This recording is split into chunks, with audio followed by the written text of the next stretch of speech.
₹5000 આપવાનું કે મહિનો હલાવવાનો। 5000 રૂપિયામાં કોઈનું હાલે ખરું ખરાબ? આ નેતાઓ એની એક દિવસની ખાવાની થાળીના 5-5 હજાર રૂપિયા ચૂકવે છે, અને અહીંયા મજૂરનો પગાર 5000 રૂપિયા। આંગણવાડી વર્કર સવારથી સાંજ સુધી મજૂરી કરવાની, મોબાઈલ આપવાનું નહીં, સરકારનું મોબાઈલનું કામ કરવાનું, અને પાછો ઘરનો મોબાઈલ લઈ આવવાનો। 15000 નો મોબાઈલ 10,000 ના પગારમાં લાવે।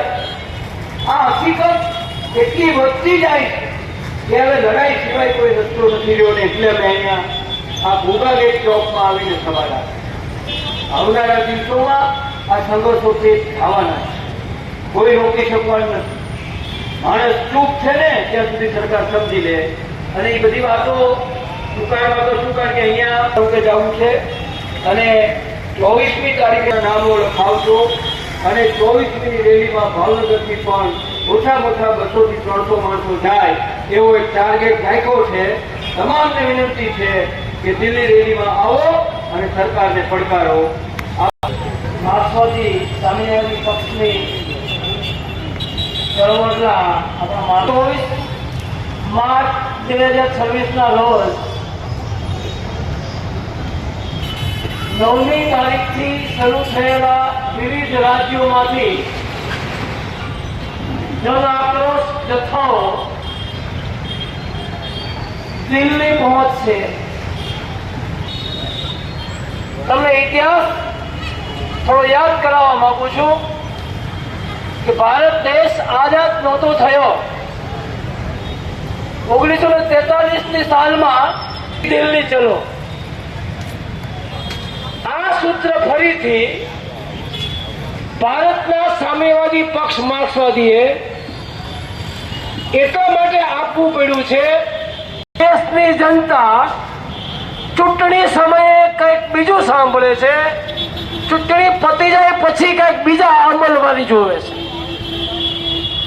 તમને ખબર હશે કે 2014માં અને 2014 પહેલા 2 વર્ષ પહેલા 2012 થી સમગ્ર દેશમાં અત્યારે છે એવું ભારત થવું જોઈએ, અને એ મોડેલ જે છે એ મોડેલ ભારતમાં અમલી બનશે।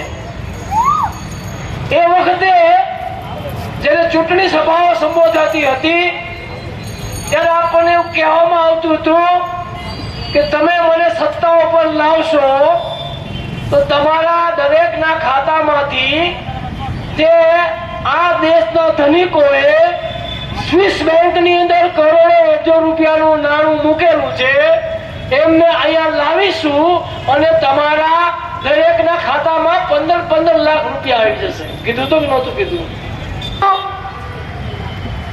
કે હવે અમે આ દેશના ખેડૂતો જે છે તે દેશના ખેડૂતો માટે અમે એવી વ્યવસ્થા ગોઠવીશું, એવા કાનૂન બનાવીશું કે દેશના ખેડૂતોની આવક બમણી થઈ જશે।